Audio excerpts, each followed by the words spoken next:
Alerta. Tu exmarido no solo te engañó, te vendió. La verdad duele. Paren lo que estén haciendo y pulsen el botón de me gusta. Ahora mismo. Porque la historia que van a escuchar no es un chisme. Es una bomba que explotó en la corte y destrozó la vida de la alta sociedad de Madrid. Si crees que conoces a tu pareja, espera a ver cómo el hombre de esta historia usó a su esposa y a su bebé. Suscríbete al canal para no perderte el resto del drama. El eco del bofetón. Un juez, una hija y un secreto de 30 años Madrid. 8:30 AM. La lluvia caía con furia sobre las majestuosas escaleras de mármol de los juzgados de Plaza de Castilla. Los flashes de las cámaras explotaban sin piedad, y el viento frío de la sierra cortaba la mañana gris. Dentro, bajo los techos abovedados, Elena del Valle, 32 años, 7 meses de embarazo. Se mantenía en pie, temblando. Aferraba una carpeta de documentos judiciales que pesaban más que su propio corazón. Su esposo, Javier Alonso, el famoso tiburón inmobiliario de la Gran Vía, pasó junto a ella sin dedicarle una sola mirada. Su traje de diseñador era impecable. Su reloj Patek Philippe brillaba bajo las luces. A su lado, Bárbara Castro, la mujer que Elena una vez consideró su amiga más cercana, le susurraba algo que lo hizo sonreír con suficiencia. El aroma a perfume Dior de Bárbara, agudo y perturbador, flotó al pasar. Unos pasos detrás, se acercó Isabel del Valle, la hermana mayor de Elena, envuelta en un abrigo de cachemir beige y sosteniendo su iPhone como si fuera un arma. Sus ojos, antes llenos de cariño fraternal, ahora ardían con puro desprecio. «No debiste venir, Elena», masculló Isabel. «Estás avergonzando a la familia». La respiración de Elena se detuvo en seco. ¿A la familia o a tu inversión en su última startup? El rostro de Isabel se endureció, pero no respondió. El pasillo quedó en un silencio tenso justo cuando el ujier abrió las puertas de la sala del tribunal. Justo cuando Elena se disponía a entrar, Bárbara se adelantó y le susurró al oído. «Él nunca quiso a tu bebé». Y entonces, se dio un crack seco.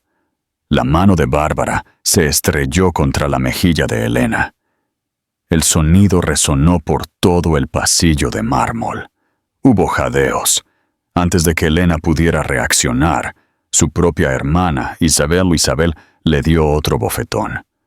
El impacto la hizo tambalearse, sujetándose el vientre mientras una punzada de dolor la recorría. Los reporteros se congelaron. Una secretaria dejó caer su café. Un guardia de seguridad se llevó la mano a la radio. Durante un instante suspendido, el mundo dejó de respirar. Momento de reflexión. Si estuvieras en el lugar de Elena, ¿cuál de los dos golpes dolería más? ¿El de la amiga amante o el de tu propia hermana? Deja tu respuesta en los comentarios. Entonces, desde el interior de la sala, una voz profunda tronó. «Detengan esta locura». Un hombre alto con una toga negra salió de la cámara. Su mazo cayó al suelo con un estrépito. Su rostro, pálido y conmocionado, se giró hacia Elena, los ojos abiertos por la incredulidad, los labios temblándole como si reconociera a un fantasma de otra vida. Todos observaron cómo daba un paso adelante, luego otro. La voz del juez rompió el silencio, áspera y temblorosa. «No vuelvan a tocarla. Ella es mi hija». El pasillo estalló. Las cámaras destellaron, la gente gritaba, los agentes de seguridad se apresuraron. Elena se quedó paralizada, con la mano en la mejilla, mirando al hombre que acababa de destrozar 30 años de secreto frente al mundo. La sonrisa de Javier se desvaneció. Bárbara tropezó hacia atrás. ¿E Isabel? Su teléfono se le resbaló de la mano. La pantalla se hizo añicos contra el mármol. El caos se volvió borroso, pero Elena solo podía escuchar una cosa, el eco de la frase que lo cambió todo. Ella es mi hija. El bofetón era solo el principio. La verdad que esperaba detrás de esa puerta destruiría reputaciones, rompería alianzas y expondría un pasado enterrado en silencio. El pacto de silencio. Y la noche antes del juicio, la noche anterior al juicio, Madrid resplandecía como un río de luces. Desde su pequeño ático con vistas al Parque del Retiro, Elena contemplaba la ciudad que una vez amó. El horizonte solía significar ambición, oportunidad, todo por lo que había trabajado. Esa noche se sentía como un juicio, frío, cortante y distante. Sobre la mesa de café, los papeles se esparcían. Solicitudes de divorcio, informes médicos, fotos de años más felices. Su foto de boda estaba medio enterrada, y la sonrisa de Javier en ella, que una vez pareció real, ahora era solo otra mentira congelada en tinta. Acarició el borde del marco con dedos temblorosos. Su vientre se tensó. El bebé pateó como si le recordara que debía mantenerse fuerte. Su MacBook Pro brilló con la notificación de un mensaje. Era de Javier Alonso. Mantengamos la civilidad mañana. No montes un espectáculo. Solo te avergonzarás a ti misma. Su pulso se aceleró. Escribió. Borró.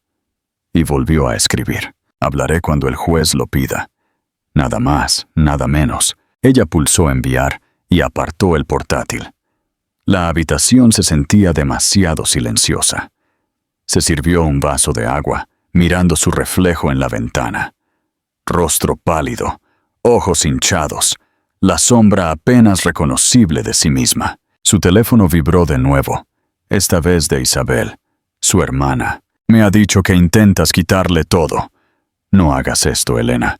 Te arrepentirás. Elena quería gritar, recordarle a Isabel cuántas noches había llorado en este apartamento después de encontrar pintalabios en el cuello de Javier. Cuántas veces le había rogado a su hermana que la creyera. Pero todo lo que escribió fue: ya elegiste tu bando. El teléfono enmudeció. Afuera, un trueno retumbó sobre el parque. El arma silenciosa y el viejo amigo. Se acurrucó en el sofá. Un golpe en la puerta la sobresaltó. Al abrir, Marcos Rivas, su antiguo amigo de la universidad, ahora una figura en Wall Street, estaba allí. Su traje estaba húmedo por la lluvia, la corbata aflojada, los ojos llenos de tranquila preocupación. Siento que sea tan tarde, dijo en voz baja. Me enteré de lo de mañana.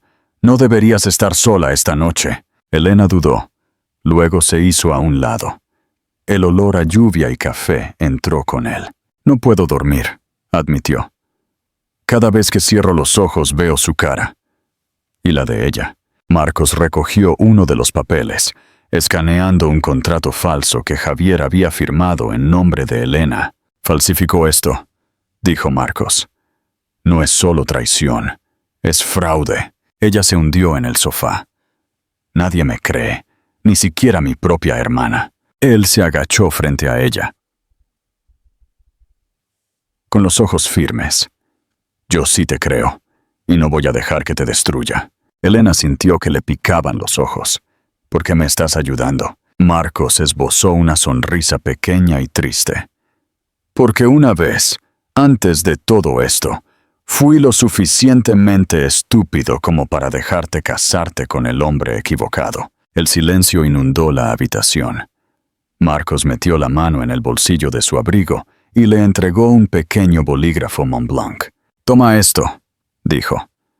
Graba todo mañana. Las palabras son poder en esa sala del tribunal. Elena agarró el bolígrafo como un salvavidas. Cuando él se fue, ella se sentó en la penumbra, susurrando a su hija no nacida. Mañana luchamos. Colocó el bolígrafo junto a su carpeta legal, al lado de una vieja foto de su madre, la única persona que siempre le había dicho que era fuerte. Por la mañana, el cielo de Madrid era de un gris pálido. Elena se abrochó el mismo vestido azul marino que usó para las entrevistas de trabajo hace años. Apenas le cabía sobre su vientre de 7 meses. Se cepilló el cabello lentamente. Luego se detuvo. Sus ojos se veían más viejos, más agudos. No había rastro de la mujer suave y perdonadora que Javier manipuló. Agarró el bolígrafo Montblanc que le dio Marcos. Se sentía pesado, real. Un ancla. Abajo, Marcos la esperaba junto a un Mercedes clase S negro. ¿Lista?, preguntó. No, dijo ella honestamente. Pero iré de todos modos. El misterio de Alan Thompson y el enfrentamiento en el Ritz. Mientras el coche se deslizaba por el paseo de la Castellana, el teléfono de Elena vibró. Número privado. Dudó. Luego contestó. Elena, dijo una voz masculina. No me conoces. Me llamo Alberto Torres. Lo oirás pronto. Pero antes de eso, mantén la calma hoy. Pase lo que pase. No huyas. Ella se quedó helada. ¿Quién es usted? ¿Por qué me llama? La línea se cortó. El nombre se le quedó grabado. Alberto Torres. Le resultaba familiar, como un nombre que había leído hacía mucho tiempo. El coche se detuvo. Marcos le mostró su iPad, un documento que la empresa de Javier había presentado a los inversores.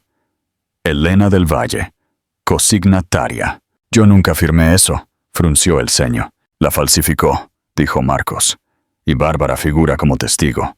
Si podemos probar eso, está acabado. ¿Crees que Bárbara lo sabía? No solo lo sabía, dijo Marcos. Envió el archivo desde su correo electrónico de trabajo. Rastreé los metadatos. La rabia ardió más fuerte que el miedo. Entonces no voy a entrar a la corte como una víctima hoy. Marcos sonrió. Esa es la Elena que recuerdo. Dentro del vestíbulo del Hotel Ritz, los suelos de mármol pulido reflejaban la luz dorada. Y allí estaban, Javier y Bárbara, sentados en el bar como si estuvieran de vacaciones, riéndose mientras tomaban un espresso. Javier se giró. Su sonrisa burlona regresó en el momento en que vio a Elena. «Te ves cansada», dijo sin rodeos. «Quizás deberías haberte quedado en casa». Elena lo ignoró. «Tendrás que explicar mi firma en el juzgado». Ella deslizó una copia impresa del documento sobre la barra. La mano de Bárbara tembló. «No deberías husmear en nuestros negocios». «¿Nuestros negocios?», repitió Elena. «¿Te refieres a mi nombre en tu fraude?». Javier se inclinó, con la voz baja. «Cuidado, Elena.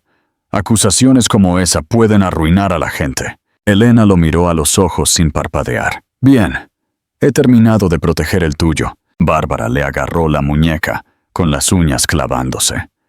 Marcos se interpuso al instante. «Señorita Castro, suéltela». «Tranquilo», dijo Javier, levantando la mano.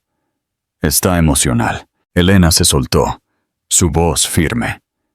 «Verás lo que es la emoción cuando el juez escuche lo que has hecho». Por un segundo, la máscara de Javier se resquebrajó, revelando pánico.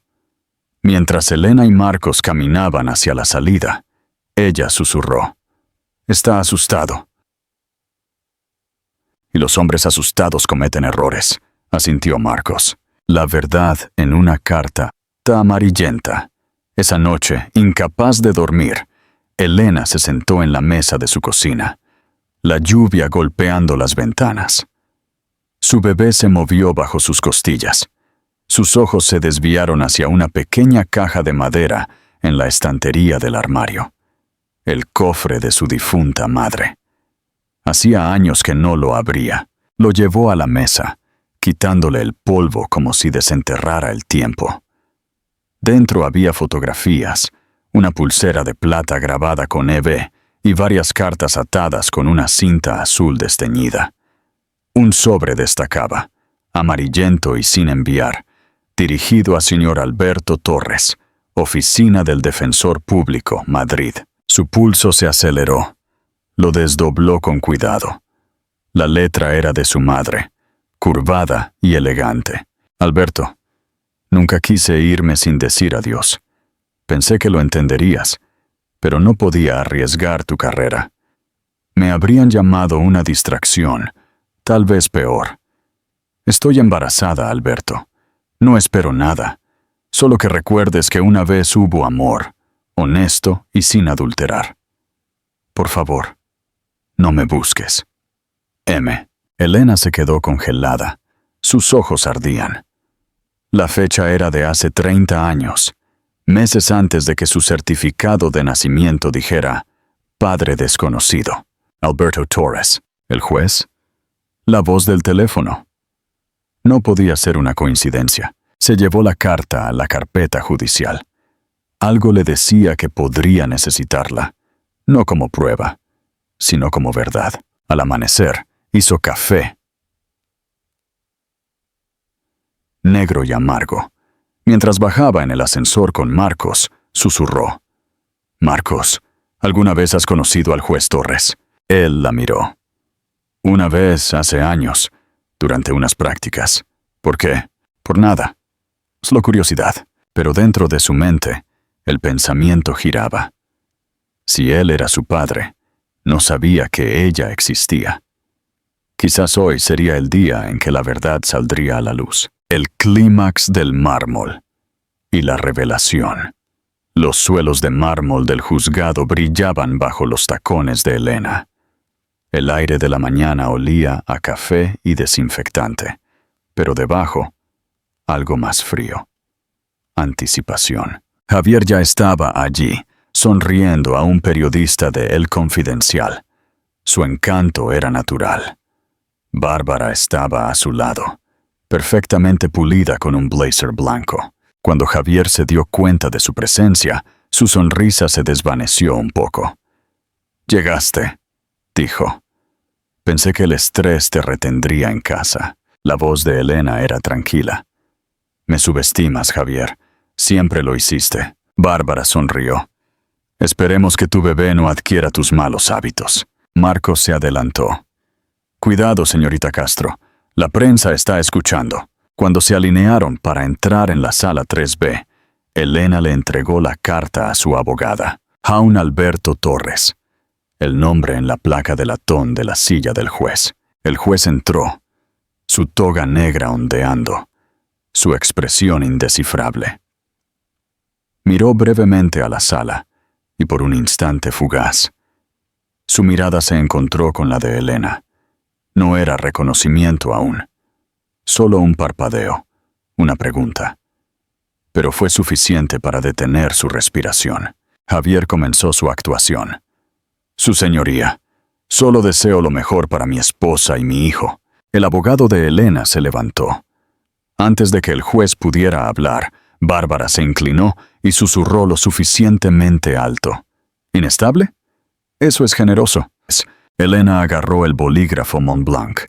Activó el pequeño interruptor oculto. El audio llenó la sala. «No eres nada sin mí, Elena. Nadie creerá a una mujer embarazada histérica». El abogado de Javier intentó recuperarse. «Esa grabación está fuera de contexto». El juez Torres levantó una mano. «El contexto se puede aclarar, pero el tono de intimidación es inconfundible». Su voz era mesurada, pero sus ojos, cuando se encontraron con los de Elena, eran más suaves.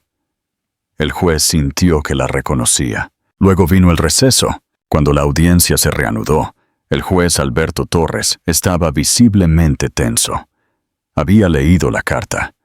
Sus manos se movían inquietas. «Estamos aquí por fraude y divorcio», dijo Javier. «Pero la otra parte está intentando difamarme con mentiras emocionales. Una persona que no sabe quién es su verdadero padre no tiene la estabilidad para educar un hijo». La sala se quedó en un silencio sepulcral. Elena se levantó. Su voz temblaba levemente. «Señoría, yo no vine aquí para hablar de mi pasado, sino del futuro de mi hija, un futuro libre de mentiras». Fue entonces, en la pausa antes de que el juez hablara, cuando Bárbara, sintiendo que su aliado se hundía, gritó desde su asiento: «¡Hipócrita! Solo estás aquí para cobrar la pensión. Nunca has sido más que una víctima abandonada». La bofetada. Luego, el golpe de su hermana. La sala se convirtió en un manicomio. En ese caos, la mirada de Alberto Torres, el juez, encontró la de Elena. Vio el terror, el dolor y el vientre que se sujetaba.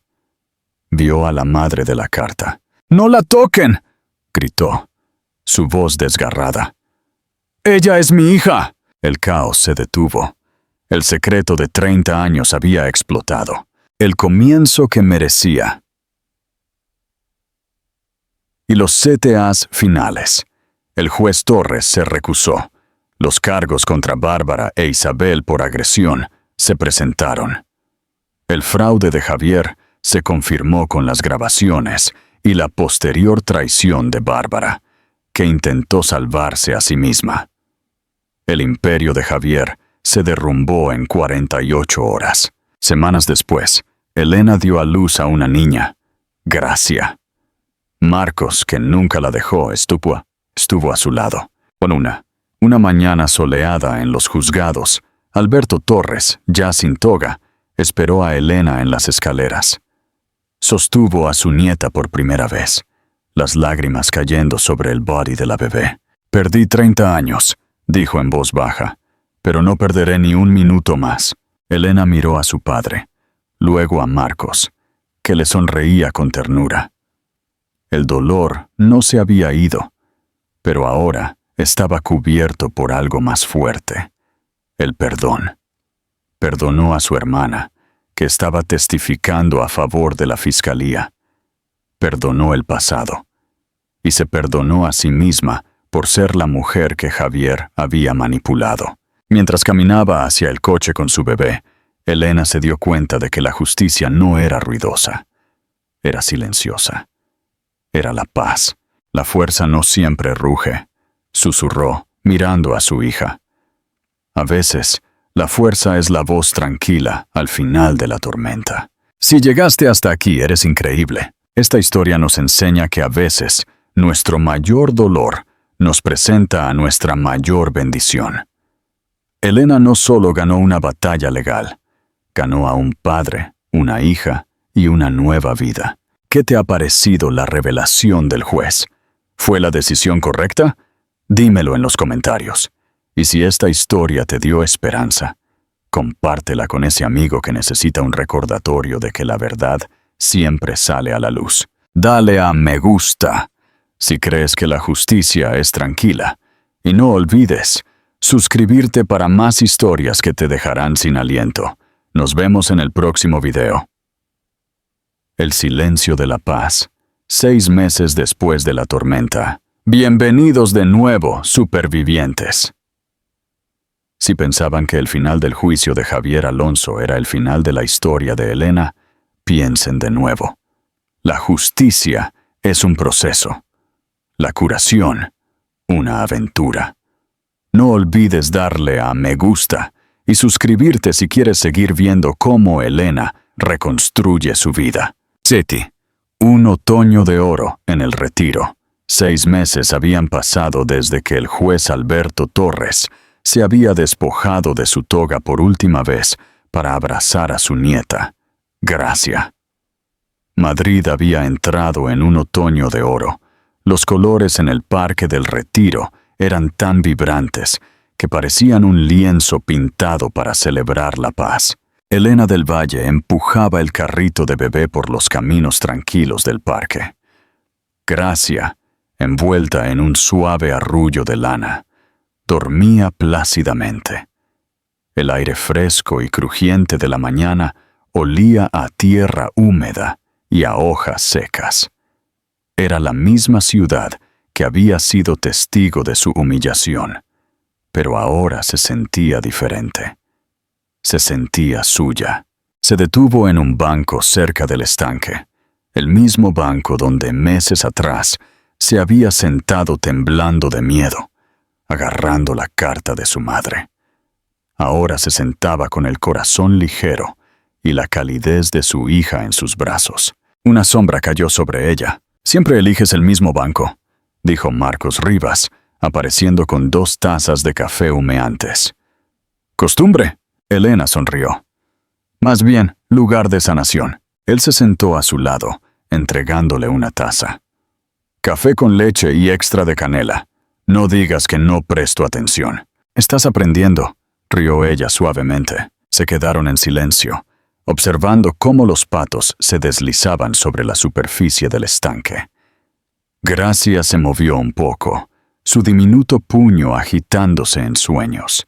«Está creciendo rápido», dijo Marcos, asomándose al carrito. «¿Ya tiene la terquedad de su madre? Se niega a dormir si no le canto canciones de la década de los 80», bromeó Elena. Marcos sacó su móvil. «La Fiscalía General ha cerrado el último expediente. Javier ha aceptado su condena.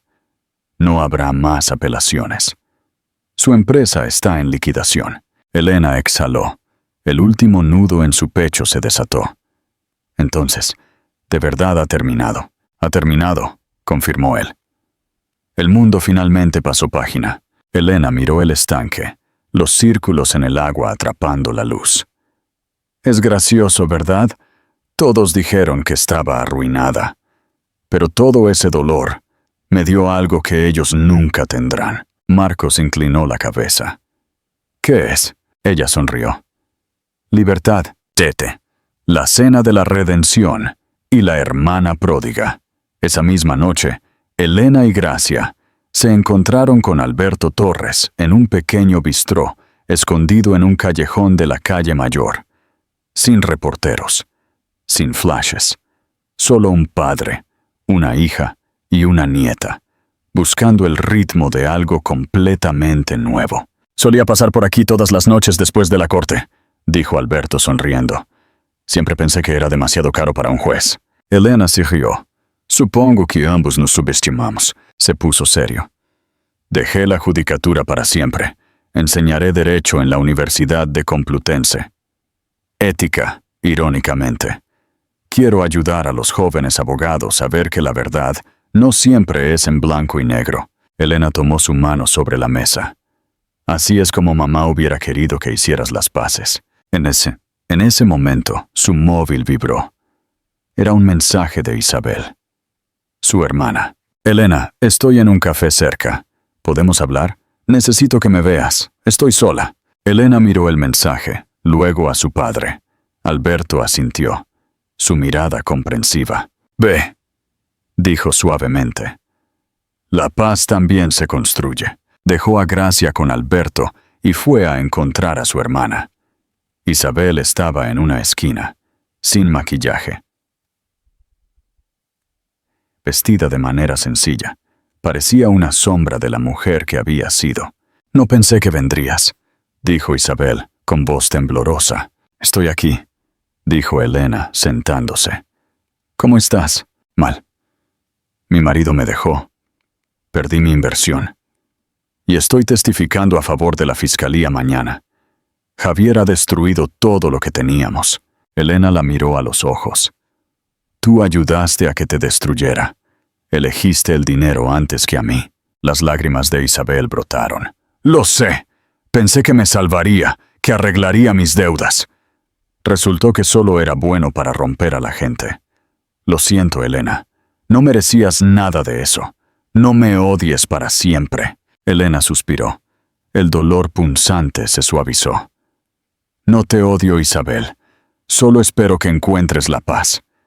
No puedes arreglar el pasado, pero puedes decir la verdad mañana». «Lo haré», prometió Isabel.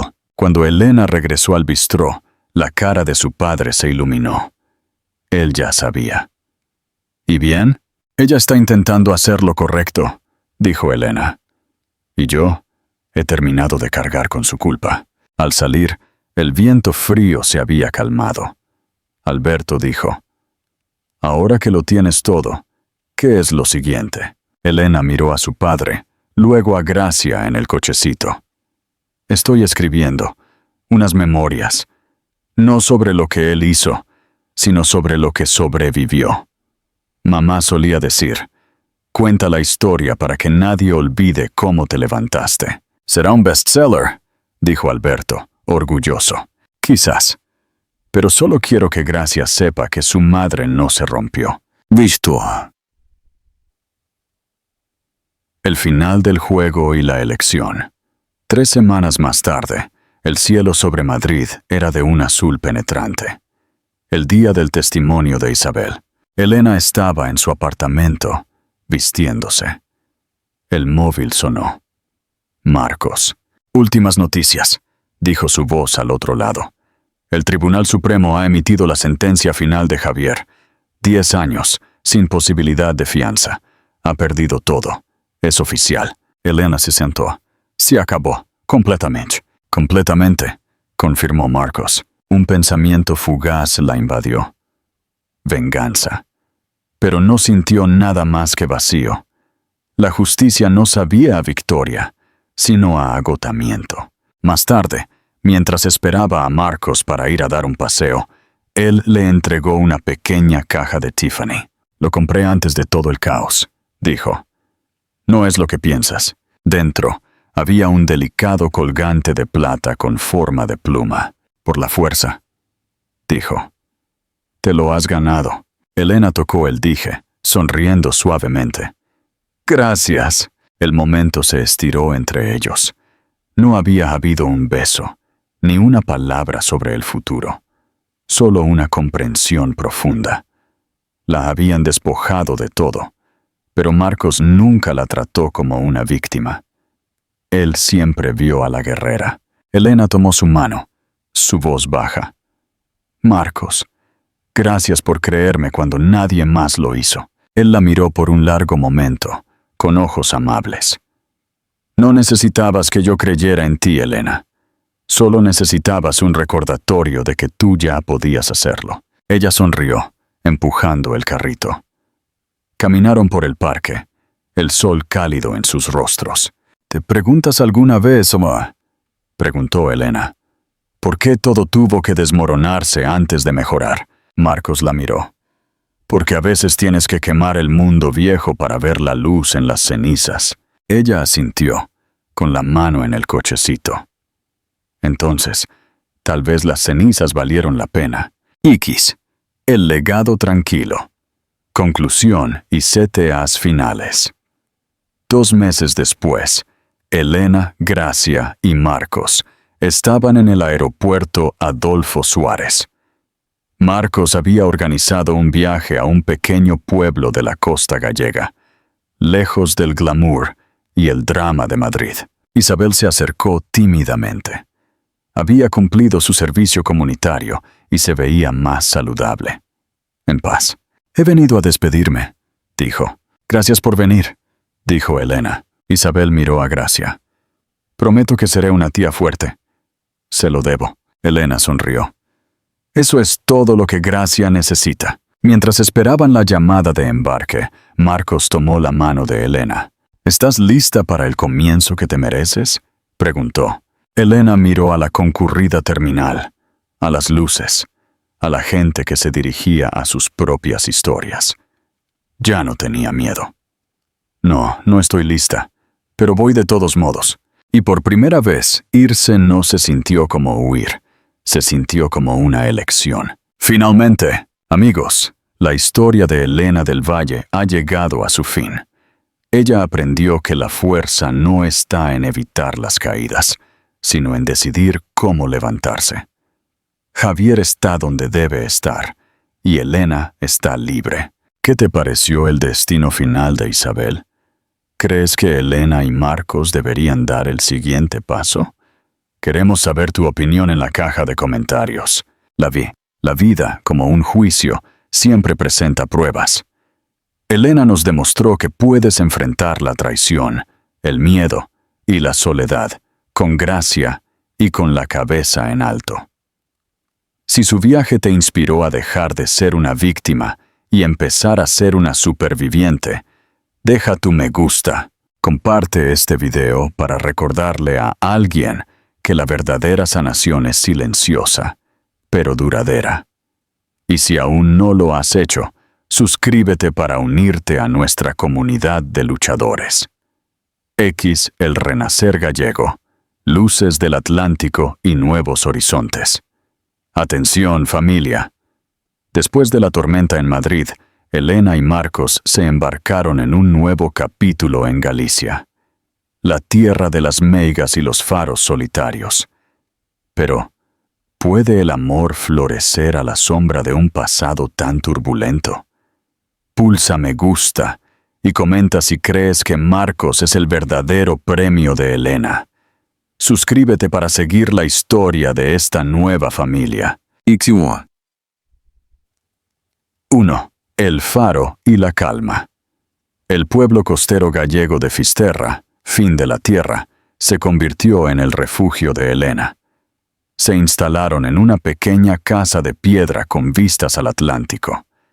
El aire salado, el rugido constante de las olas y la niebla que a veces envolvía la costa proporcionaban el contraste perfecto con el ruido metálico y la falsedad de la capital. Gracia ya tenía 9 meses y comenzaba a gatear, dejando un rastro de risas y juguetes por el suelo de madera rústico. Marcos había establecido una oficina de consultoría financiera remota en el salón, trabajando con la seriedad que lo caracterizaba.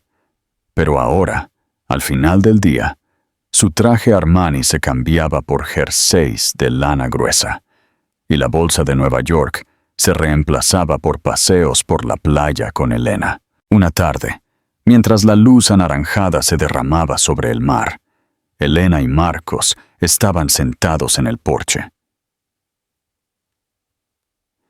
viendo cómo el sol se hundía en el horizonte. ¿Te arrepientes de haber dejado Madrid?, preguntó Marcos, con su voz baja y tranquila. Elena lo miró, su rostro marcado por la brisa atlántica. Me arrepentiría si me hubiera quedado. Aquí, soy solo Elena. No la mujer del escándalo, ni la hija del juez. Soy solo la madre de Gracia. Marcos deslizó su mano sobre la de ella, un gesto de conexión silenciosa. Habían compartido meses de tensión, no de romance. Su relación se construyó sobre la confianza, no sobre las promesas vacías. Estoy orgulloso de ti, dijo él. Ella sonrió. Gracias por ser mi ancla, Marcos. Pero, ¿no te aburres? Eres un hombre de Wall Street, no de aldea. Wall Street te enseña a construir. Aquí, estoy construyendo algo real. Esa noche, mientras Gracia dormía, Elena terminó el primer borrador de su libro. Se titulaba El fuego de Fisterra. Cómo la mentira de mi marido me dio la verdadera vida. Al día siguiente, lo envió a un agente literario que le había escrito después del juicio.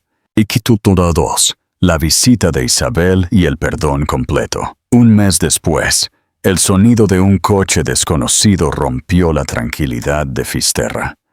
Isabel, su hermana, se bajó con una mochila y los ojos ansiosos. Había cumplido su sentencia de servicio comunitario y quería un reinicio. Hola, dijo Isabel, con una voz extrañamente pequeña. Hola, Isabel, respondió Elena. Bienvenida. Isabel pasó unos días en la casa. Al principio, la tensión era palpable. Isabel ayudó con Gracia, paseando el carrito y doblando la ropa, pero la sombra de la traición y los bofetones seguía presente. Una tarde, Elena encontró a Isabel llorando en la cocina mientras sostenía un pañal de Gracia. No merezco estar aquí, sollozó Isabel. Te vendí por una promesa vacía, por una deuda que ahora pago sola. Elena se acercó lentamente. Ella ya no sentía rabia, solo una profunda tristeza por la debilidad de su hermana. Tienes razón, dijo Elena, con calma. Lo que hiciste fue imperdonable, Isabel. Pero la vida sigue. No puedo seguir cargando con tu culpa. Y tú tampoco puedes. Isabel levantó la cabeza. Entonces, ¿qué hago? Construye algo real a partir de las cenizas. Lo que hizo Javier, lo hizo por ambición. Lo que hiciste tú, lo hiciste por miedo. Yo elijo la gracia. Elena le tendió la mano. Gracia te necesita, tía. Y yo también. Ese fue el momento. No fue un perdón gritado, sino una decisión tranquila. Isabel se quedó una semana más, marchándose con un nuevo sentido de propósito y la promesa de que volvería. La relación no era perfecta, pero ya no estaba rota. Momento de interacción. Si pudieras darle un consejo a Isabel para su nueva vida, ¿cuál sería? ¿Volver a Madrid o empezar de cero? Comenta tu opinión. X.3. El anillo en la arena. El primer cumpleaños de Gracia lo celebraron de forma sencilla, con una tarta hecha por Elena y Alberto Torres, su padre, volando desde Madrid para la ocasión. La dinámica entre Elena y Alberto era natural. Cenas tranquilas, debates sobre derecho y risas compartidas. Un mes después, mientras paseaban al atardecer, Marcos se detuvo en la playa, justo donde las olas lamían la arena mojada. Elena estaba absorta, viendo a Gracia jugar con una pala de colores cerca del agua. Marcos se aclaró la garganta. Elena. Ella se giró y lo encontró arrodillado. No era una pose dramática, era simplemente Marcos, con el viento en el pelo y la expresión seria. En su mano sostenía una pequeña caja de madera oscura, no de Tiffany, sino de un artesano local. No sé si sabes esto, comenzó Marcos, pero el holding que Javier te obligó a firmar, el que falsificó, contenía una cláusula de propiedad de la Casa de Madrid. La casa nunca fue enteramente suya. Elena asintió. ¿Y qué? Una vez que el fraude se resolvió, la casa y sus activos fueron devueltos. Pero no a tu cuenta. Los puse en un fondo fiduciario para Gracia. No quiero que te sientas obligada a volver. Ella parpadeó, conmovida por su discreción y su honestidad. Marcos abrió la caja. Dentro había un simple anillo de oro blanco, con una pequeña esmeralda de color verde intenso. No era grande ni ostentoso, era fuerte y humilde. No te pido esto para compensar lo que perdiste. Lo que perdiste fue una mentira. Te pido esto para construir el resto de mi vida contigo y con Gracia. No como un salvador, sino como un compañero.